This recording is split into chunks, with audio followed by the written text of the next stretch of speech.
Hey, and welcome to another episode of Back from the Future. Now, today we are going to be talking about what Warner Brothers have done from when this was recorded 4 days ago. They released Josh Whedon's trailer for Justice League, which took the internet by surprise.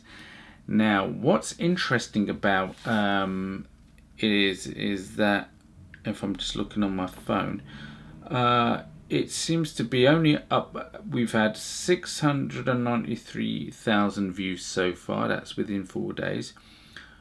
4,000 thumbs up and 89,000 downvotes. 89,000 against 4,000. Now that's really saying something. That is really saying something.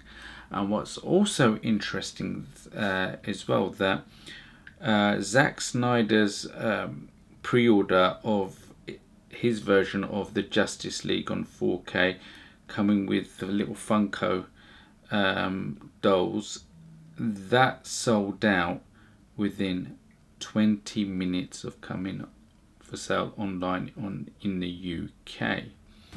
Now, to say that Warner Brothers is, I think they're missing a trick here, and it doesn't take a genius to realise this, but it's a little bit more complicated than that. Warner Brothers has its ideology on how they want to run its DCU, if you want to call it that, DC Universe, and the fans have their own idea, and it's almost like a house that's divided. Now, what can we now do? And I think that Warner Brothers needs to get its act in gear, because it's quite embarrassing. So much is going on at the moment. All the fans want to see the Snyderverse continue, and the powers that be at Warner Brothers are not interested in it whatsoever. They wish that a hole would appear in the ground and Zack Snyder's Justice League would disappear altogether. And what it boils down to is really the corporate bean counters. They have their own ideas on how they want to make these movies, and they feel that the fans should just say, look, we're going to take whatever you make for us and we'll keep our gob shut. It's not really the case, is it? Because he who holds the gold ultimately will make the rules. And who holds the gold? The fans do. Because the fans, in the end of the day, pay with their money. And it's that kind of ignorance and arrogance that is destroying it all for basically everybody.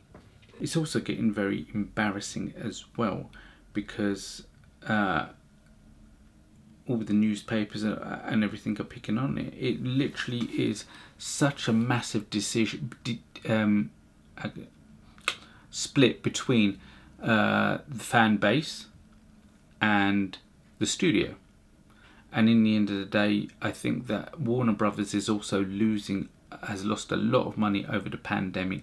They can't really afford to hurt their customer base, but they seem to be very, very stubborn in how they want to deal business and deal with the fans.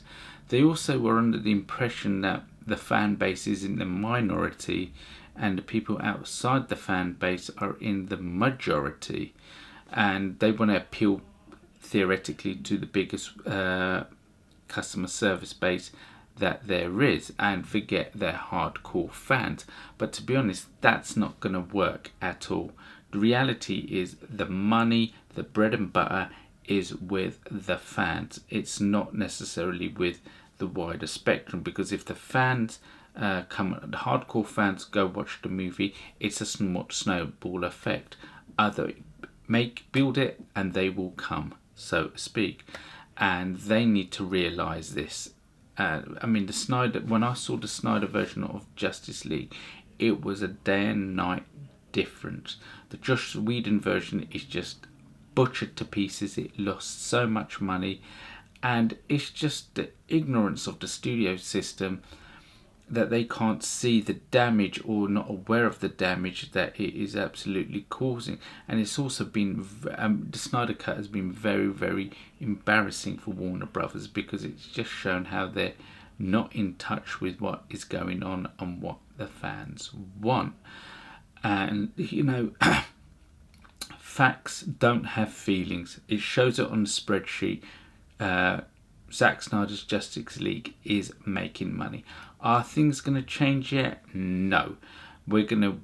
Things are going to burn out of control until there is nothing left, and then people suddenly wake up, or the people at AT&T and say, who are paying the bills for Warner Brothers, turn around and say, oh, look, this has got to stop. We need to restructure this. You know, there's too much toxicity within this. We're not making a return on our investments, and you know, things have got to change. To be honest, the philosophy is very much similar to what is Disney at the moment. They speak about diversity. They speak about, you know, openness, and you know, they put in keywords here and there in their press statements, you know, just to appease everybody. But the reality is, like anything, I think there's too many cooks that are spoiling the broth. So what can we do? The only thing we can do is support the Snyderverse. Hopefully, instead of we need to get someone like Zack Snyder in control of this, and you know, hopefully he can rein in Warner Brothers and make the films that the fans really want to see. I can see that a lot of these films, too much interference from the studios, and they butcher the films, and then they put it out and they expect the fans to like lap it up. It's not going to happen. That's my rant. Warner Brothers need to wake up and need to get themselves into gear and really join up with Zack Snyder and produce the kind of movies that are going to give them a short box office hit. Now guys, I hope you enjoyed this video. If you did, please feel free to subscribe to the channel and then hit the bell notification. Feel free to like and also leave comments. Feel free to join me on Instagram, Facebook and Twitter, and I'll see all you guys and girls in the future, if there is one.